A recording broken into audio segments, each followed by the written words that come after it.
I'm Dr. Craig Chalquist.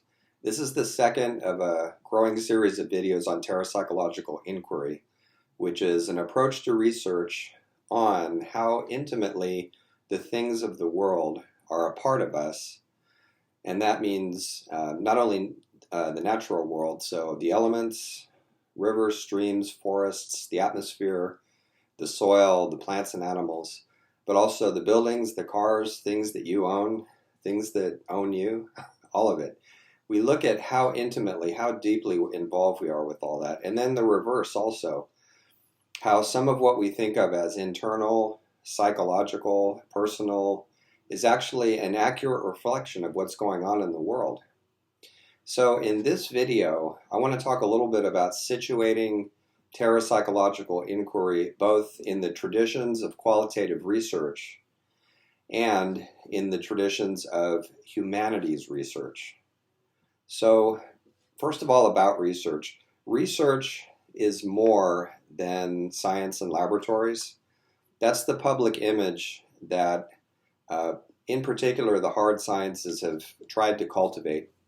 And of course research gets done in laboratories, and using the natural science model has garnered incalculable amounts of knowledge. I'm depending on it to make this video.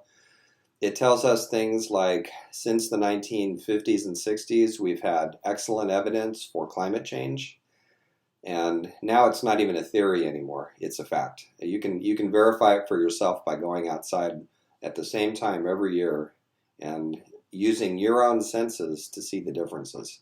So it's not in the future, it's not a prediction that's here. And science predicted it decades ago. So that's the natural science model. And natural science, which is about roughly 400 years old and which actually started in the Islamic world with alchemists before it got to Francis Bacon and the Europeans.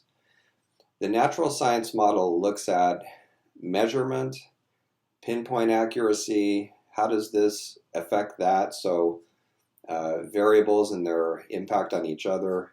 And the natural science model arose particularly as a response, and some of us would say an overreaction, to the fact that for centuries thoughtful people had been told by gentlemen in medieval robes that this is the way reality is, even though it's not.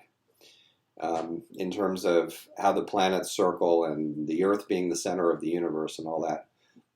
And so in some ways natural science has been this big pendulum swing all the way over to we're going to distrust anything that people say that doesn't have evidence. We're going to get rid of subjectivity. We're going to get rid of emotions since they drive so much irrational behavior.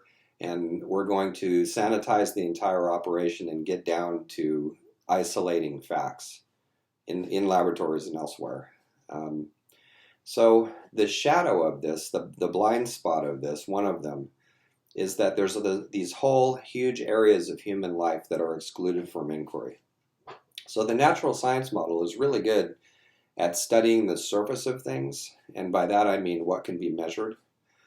Not so good at looking at qualities of experience, how we actually live, the complexities of our relationships with ourselves and each other and everything. So because of this arose qualitative research, and qualitative research takes a disciplined look at all those areas that were excluded, and the story behind things. And even when we look for facts, even when we need data, it's really not so much the data that we're after, most of us. We want to know why. We want to know what the data mean. We want to know what the story is, right? So qualitative research has developed in order to tell us that. And, what does it really look like when people in this group do that? What does it really look like when a society oppresses these people here? What does it look like to come to voice and to be empowered? And many, many, many other questions too. So I wanted to read you a short paragraph that Denson and Lincoln, who are well known in the qualitative research field, wrote in one of their books a while back.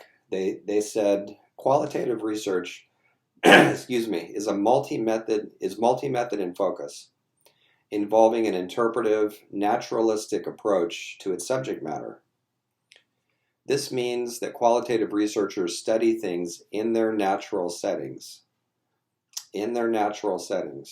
attempting to make sense of or interpret phenomena in terms of the meanings that people bring to them.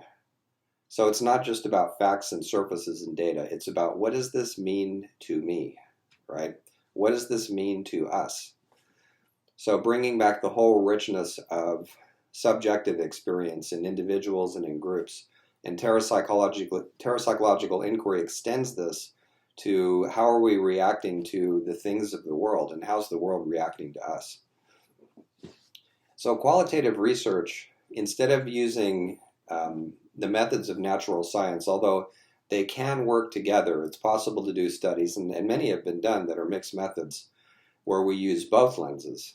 So we bring in facts and data, and we also bring in the kind of data that are collected from talking to people. So these methods include, on the qualitative side, interviewing and direct observation, working actively with participants so that they're not just unknowing in terms of what we're looking for scientifically. They're not just unknowing subjects in some study, but they're actually working with us and sometimes analyzing the data that come up with us. And the data can be documents, it can be recordings, photographs, collections of stories, and all kinds of things.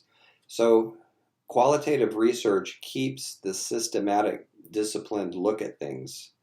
It keeps the check on subjective errors that natural science has made such a big deal out of. But it opens its view to other things. So then we add in, for terrapsychological inquiry, we add in methods that were created for inquiry in the humanities. So I recently came across another paragraph I'd like to read you. It's from the Stanford Humanities Center, and I like how it sums things up. They say, because the human experience cannot be adequately captured by facts and figures alone, humanities research employs methods that are historical, interpretive, and analytical in nature.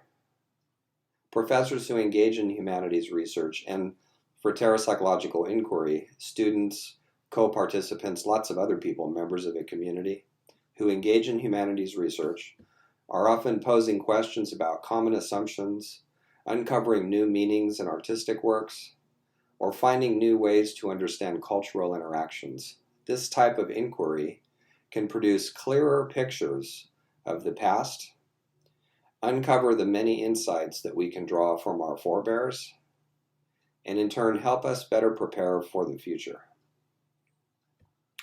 So what I wanted to do is just give you a quick list.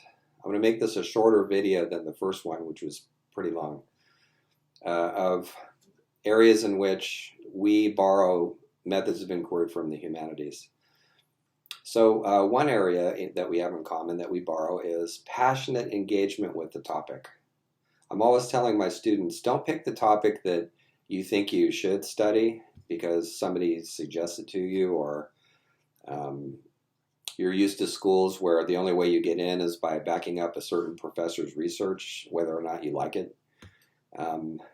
Pick a topic that picks you. Pick a topic that seeks you out and possesses you. Those are the really good topics. So passionate engagement with the topic. We're not afraid of that. We encourage it. A context for the research study of interconnection, rather than seeing the world as a bunch of atoms, a bunch of objects, right? So terrapsychological inquiry in particular starts from the premise that all of this is connected. It's not about proving relationships between things. It's not about, what quality of cloud cover produces depression in what population. And that's good research to be done. It's just not our research. We're much more interested in the deeper connections. What do all the things going on around me, how do I experience them as part of myself? How do I not? How do I dissociate from them? Questions like that. So a context of interconnection. We do thorough scholarship, including analyzing texts and texts in the wide sense. So for us, a landscape can be a text. For us, patterns of migration can be a text. All kinds of possibilities for interpretive work. Another item that we get from the humanities is collaborative scholarship, which includes non-academics as well. So it doesn't just stay in higher ed, but we do it with other people in the community. Our research is also participatory, so it's not just, as I mentioned earlier, it's not just about manipulating subjects. It's about everybody actually co-creating the research story, doing the inquiry together, and we're all learning together. And in service to this, another item that we use is whole person research. And I think I'm going to do my next video on what that means. But for right now, what I'll say is that we use not only the intellect, not only calculation when it's necessary and thought, but we use intuition, we use emotion, we look at our embodied responses, we work with dreams. Whole person research. We ask the unconscious what the work is all about. I've gotten invaluable feedback. And this is one, by the way, check on subjective error. When I do place investigation with Terrapsychological inquiry, I keep track of my dreams, and I've had dreams that clearly say, you're on the wrong track with this place. What you think is here isn't here, it's you. And when you get a dream like that and you're working with other people, it's never just work by yourself. It brings the whole research project to a different level. So I mentioned interpretation just now. So hermeneutics is a $10 academic word for interpreting things. Hermeneutics in depth, we're looking for motif in the work, in the data, images, metaphors, themes. These are really the connective tissue of human experience. So we want to deepen into that and look at how it's all woven together. We try to be aware of history, the history of our own inquiry, the history of the fields that we're looking at, the history of bodies of knowledge that we work with. When we're doing place research, who has been here, what's the human history, what's the ecological, geological, and so on history, all of those, and especially histories that have been repressed from official accounts. So when I did my doctoral research on the voice of place and creating a psychoanalysis of place, one of the things I did, since I worked and live in California, is I talked to Native Californians, because the histories that I was reading in the textbooks seemed pretty incomplete. And certainly as a Californian student growing up here, there's a kind of mission history day that's required for all students in California. I think it's in the 4th grade, I don't remember. And it used to be very sanitized, very, the Europeans came and brought civilization to the primitives, and when you talk to Native people, it's a whole different story. So we look for repressed histories. What's been pushed to the margins of culture and consciousness? That's where all the really rich learning happens, the transformative learning. In service to that, we foster critical conversations that often involve social justice. I have a student right now who's about to graduate, and his Terrapsychological inquiry is dealing with issues of equity and race and who gets access to what resources in a local watershed. We look for new knowledge in dialogue and conversation, and especially we tend emergent knowledge. The idea that you can create a hypothesis about something and then is there evidence for it, yes or no, seems too narrow to us. That seems like it's better used when you already know something about a topic and you're just trying to nail down the particulars. So for that, it works pretty well. But when you're doing exploratory research, it seems better to just immerse yourself as much as possible while checking yourself for errors and being checked by other people who are on your research team, and then seeing what forms of new knowledge emerge. So that's the kind of work we do. We gather diverse perspectives. We talk to a lot of people who normally a researcher would not talk to because we feel they have some connection to the topic.